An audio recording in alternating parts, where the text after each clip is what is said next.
আসসালামু আলাইকুম। আমি মোহাম্মদ রেজাউল হাওলাদার আপনাদের সাথে আছি। সুপ্রিয় দর্শক, আপনারা জানেন যে বাংলাদেশ ও পাকিস্তানের ভিতরে একটা দুটা টেস্ট ছিল।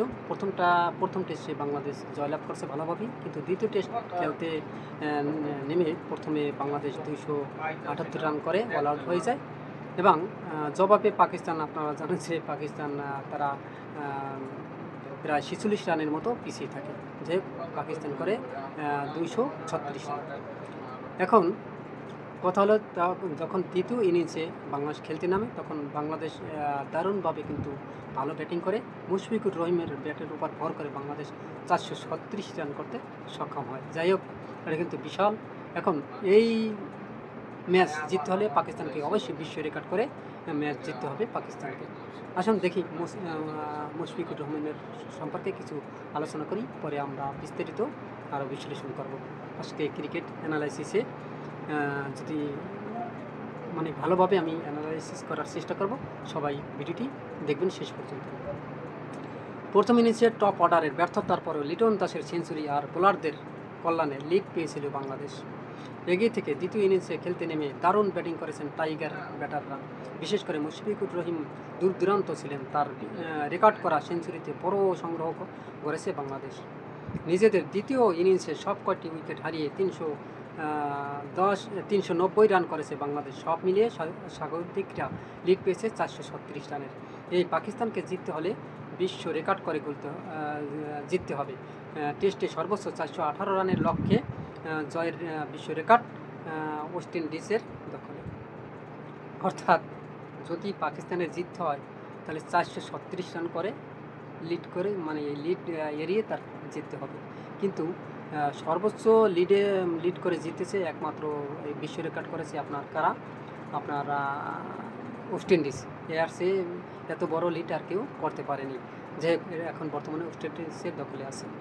যাই হোক, ১৫৬ রানের লিড নিয়ে সোমবার তৃতীয় দিন ব্যাটিং করতে নামে বাংলাদেশ।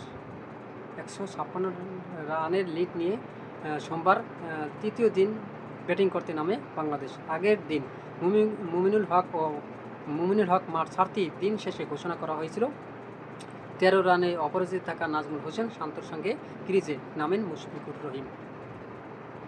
দিনের পঞ্চম ওভারে বাংলাদেশ উইকেট হারায়। শান্ত ৪৬ বলে ১৫ রান করে খুররম শাহজাদের কাছে এলপিডব্লিউ হন। রিভিউ নিয়েও টিকতে পারেনি অধিনায়ক। ক্রিজে নামেন লিটন দাস। ৪১তম ওভারে তৃতীয় বলে তার সিঙ্গেল বাংলাদেশ লিড নেয় ২০০ রানের। দুজনে মিলে ৮৮ রানের অবিচ্ছিন্ন জুটি করেন প্রথম সেশন শেষে করেন। লাঞ্চের আগে বাংলাদেশ লিড ছিল ২৪৯ রানের। লাঞ্চের পর চতুর্থ বলেই লিটন দাস পেয়ে যান ২০তম হাফ সেঞ্চুরি। ৫৪ ম্যাচের টেস্ট ক্যারিয়ারের প্রথমবার এক ম্যাচে ২ ইনিংস মিলে সর্বোচ্চ রান করেন ডানহাতি ব্যাটার। এতদিন এক ম্যাচের ২ ইনিংস মিলিয়ে সর্বোচ্চ ১৯৩ রান করেছিলেন লিটন ২০২২ সালের মে মাসে শ্রীলঙ্কার বিপক্ষে মিরপুরে। ওইবার প্রথম ইনিংসে ক্যারিয়ার সেরা ১৪১ রান করেন, দ্বিতীয় ইনিংসে ৫২ রান। লিটন এই টেস্টে ১৯৪ রান করার পর মুশফিকুর রহিম ১০৩ বলে ৩-৪ ও ১ ছক্কায় ২০তম 50 করেন। ৬ বলে ৪৮ রান করে প্রথম সেশন শেষ করেন লিটন। দ্বিতীয় সেশনে নেমে নিজেদের প্রথম বলেই ৫০ ছুঁয়েছেন তিনি। মিরপুরে ৩৩ ও ১১ রান করা এই ডানহাতি ব্যাটসম্যান সিলেটে ২ ইনিংসই ৫০-এর ঘরে পৌঁছালেন। প্রথম ইনিংসে তার ব্যাটে বাংলাদেশ ঘুরে দাঁড়ায়। তার একার লড়াইয়ে ২৭৮ রান করেছিল। ১৫৯ বলে ১২৬ রান করেছিলেন তিনি। শেষ পর্যন্ত ৫৯ রানে থেমেছিলেন লিটন। এরপর মেহেদী মিরাজ উইকেটে হয়েও বড় ইনিংস করতে পারেননি। ৩৯ বলে খেলে ১৯ রান করে মেহেদী মিরাজ। বাকি ২ ফরম্যাট থেকে অবসর নিলেও টেস্ট ক্রিকেট খেলে যাচ্ছেন মুশফিকুর রহিম। হয়তো তার সবচেয়ে পছন্দের ফরম্যাটটি এই লাল বলের ক্রিকেট। তাই তো ক্যারিয়ারের স্বাচ্ছন্দ্যে দাঁড়িয়েও দুর্দান্ত ফর্মে এই মিডল অর্ডার ব্যাটার। সিরিজের প্রথম টেস্টের পর দ্বিতীয় টেস্টেও তার ব্যাটে রান। সিলেটের দ্বিতীয় ইনিংসে পেয়েছেন ৩ অঙ্কের দেখা। ১৭৮ বল খেলে সেঞ্চুরি স্পর্শ করেছেন মুশফিকুর রহিম। এই ইনিংস খেলতে ৯টি ৪ ও ১টি ছক্কা হাঁকিয়েছেন তিনি। এটি টেস্ট তার 14তম সেঞ্চুরি। লাল বলের ক্রিকেট এখন বাংলাদেশের ক্রিকেটারদের মধ্যে সর্বোচ্চ সেঞ্চুরির মালিক অভিজ্ঞ এই ব্যাটার। শেষ পর্যন্ত 233 বলে 137 রান এসেছে তার ব্যাট থেকে। মুশফিকুর রহিমকে শেষ দিকে ভালো সঙ্গ দিয়েছেন তাইজুল ইসলাম, তিনি 51 বলে করেছেন 22 রান। এছাড়া তাসকিন আহমেদ 13 বলে 6 ও শরীফুল ইসলাম 12 রান করেছেন 15 বল খেলে। চমৎকার আসলে এই খেলাটা হয়েছিল। আপনারা জানেন যে মুশফিকুর রহিম কিন্তু একটা মানে ভালো একটা দুর্দান্ত কিন্তু পারফর্ম করেছেন। তবে মুশফিকুর রহিম কিন্তু বিশ্ব রেকর্ড সেঞ্চুরির যে মুশফিকের রেকর্ড সেঞ্চুরিতে বড় সংগ্রহের যে হয়েছে বাংলাদেশে, এটাই কিন্তু সবচেয়ে বড় কথা।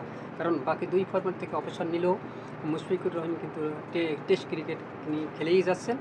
তবে তার অনেক পছন্দের এই খেলাটা। আপনারা জানেন যে টেস্ট ক্রিকেট ক্যারিয়ারের স্বাচ্ছন্দ্যে দাঁড়িয়েও দূর দূরান্ত কিন্তু তিনি পারফর্ম করেছেন। এই জন্য আমরা সকলকে জানাই মুশফিকুর রহিমকে অভিনন্দন। তবে সিরিজের প্রথম টেস্টে দ্বিতীয় টেস্টও তার ব্যাটে রান ছিল। সিলেটের দ্বিতীয় ইনিংসেও পেয়েছেন তিনি 3 অঙ্কের দেখা তিনি পেয়েছেন। চমৎকার আসলে খেলেছেন। তার দারুণ তার খেলাটি সকল দর্শকেরা উপভোগ করেছে এবং বাংলাদেশ কিন্তু অলরেডি 436 রানের লিড পেয়েছে।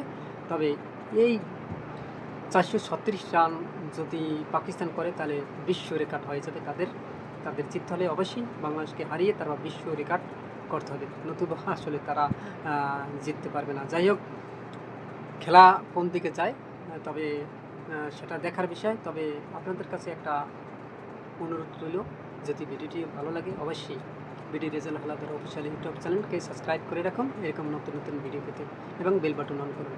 ভিডিওটি সবাইকে দেখার সুযোগ করে দিন, লাইক ও শেয়ার করে। আজ এ পর্যন্তই। আসসালামু আলাইকুম ওয়া রাহমাতুল্লাহি ওয়া বারাকাতুহু।